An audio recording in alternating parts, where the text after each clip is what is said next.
Buenas noches. En primer lugar, quería darles la bienvenida a todos a este segundo episodio del curso Top 10 en Trastornos del Humor, del capítulo de Trastornos Bipolares y otros trastornos del humor de la Asociación Argentina de Psiquiatras. Quería, antes que nada, resaltar el enorme trabajo de nuestro presidente del capítulo, Gerardo García Boneto, que no solo ha trabajado afanosamente, sudando la gota gorda por la concreción del curso, sino que también fue el que pergreñó un poco la idea de estos comentarios de paper, que me parece a mí es sumamente original y digamos muy útil y aprovechable. Bueno, para empezar, vamos a trabajar sobre el paper Kreppelin's Final Views on Manic Depressive Illness de Kenneth Kendler. Bueno, vamos a comenzar entonces con la presentación. Este es un artículo, es un artículo de revisión que Kenneth Kendler publica en diciembre del 2020, que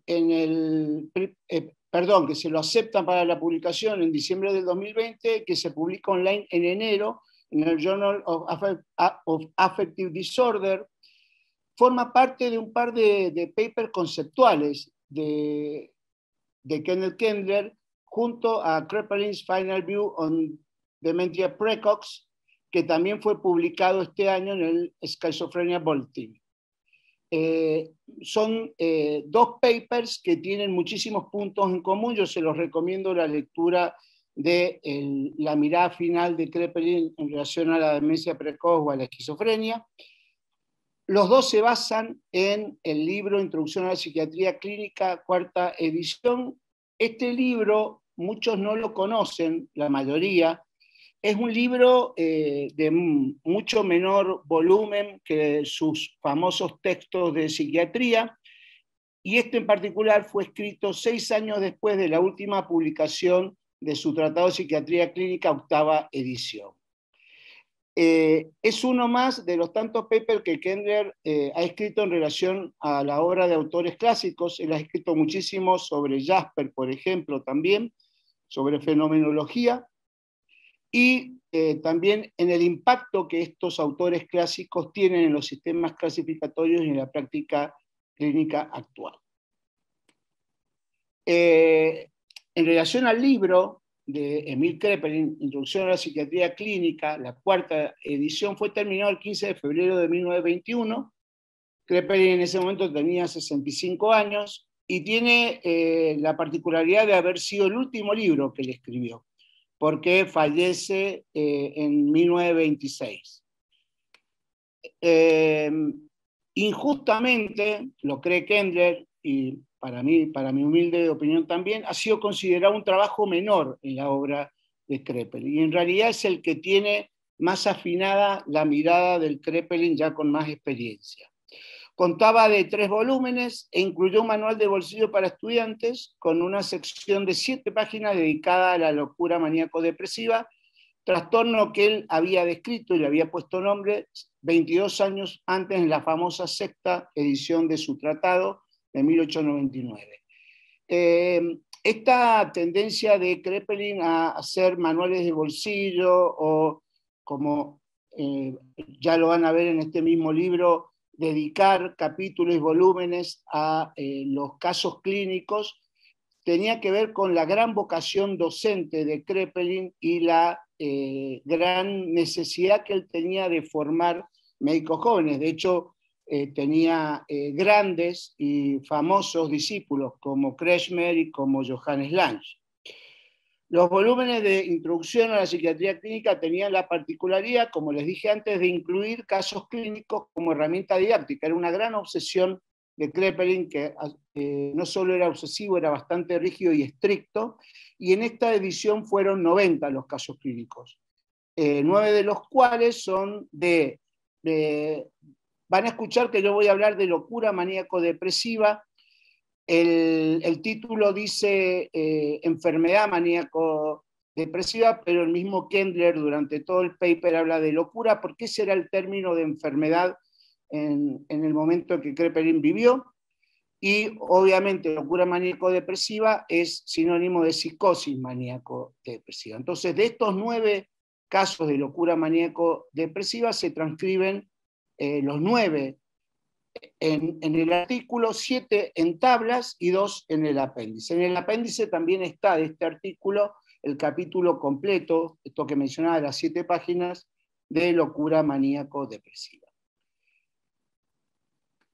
Bueno, para mí es importante hacer una mínima reseña de Kraepelin para que después se puedan entender algunas de las cosas que vamos a ir desarrollando. Nace en Neustrelitz, Alemania, el 15 de febrero de 1856.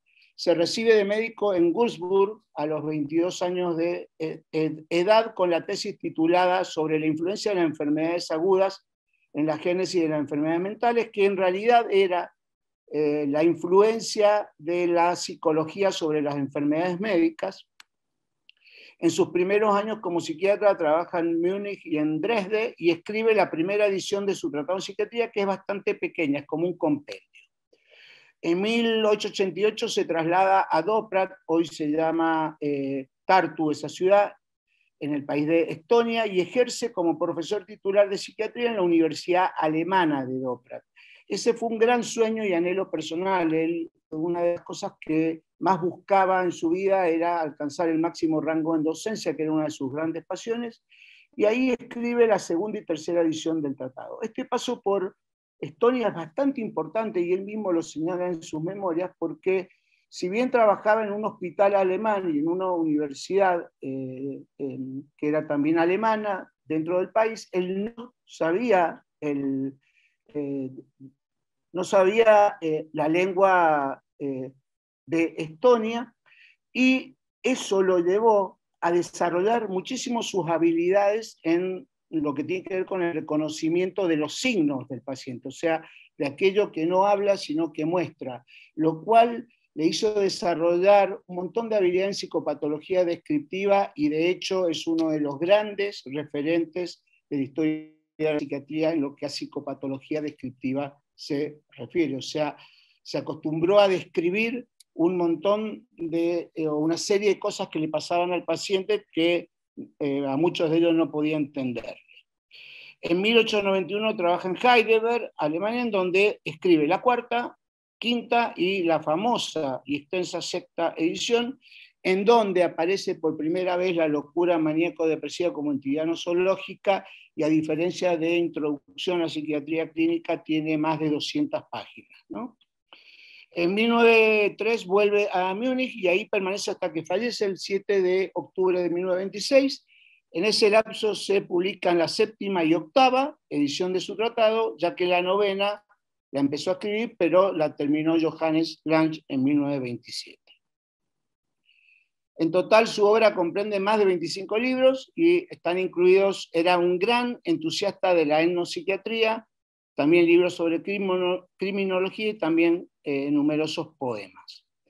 Probablemente por la pasión por la botánica que tenía, su hermano Karl era un famoso botánico, tenía una obsesión por las clasificaciones, por lo que mostró siempre un gran afán por descubrir las causas naturales de la enfermedad psiquiátrica, su etiología, y dado su afán clasificatorio puso mucho énfasis en crear una nosología no existente hasta ese momento que posibilitara una delimitación precisa de la patología psiquiátrica. Si bien sus tratados de que salieron tuvieron relevancia internacional, tuvo numerosos detractores, fundamentalmente en Francia y Alemania, a pesar que él era un pineliano, un formado con la escuela de Pinel. Y todos estos autores contemporáneos de él, alemanes y franceses, cuestionaban la supuesta falta de contenido de su obra y hasta se burlaban de él llamándole el botánico del manicomio. sea, fue bastante castigado por todos sus contemporáneos. Sin embargo, sus aportes constituyen buena parte de los pilares de la psiquiatría clínica.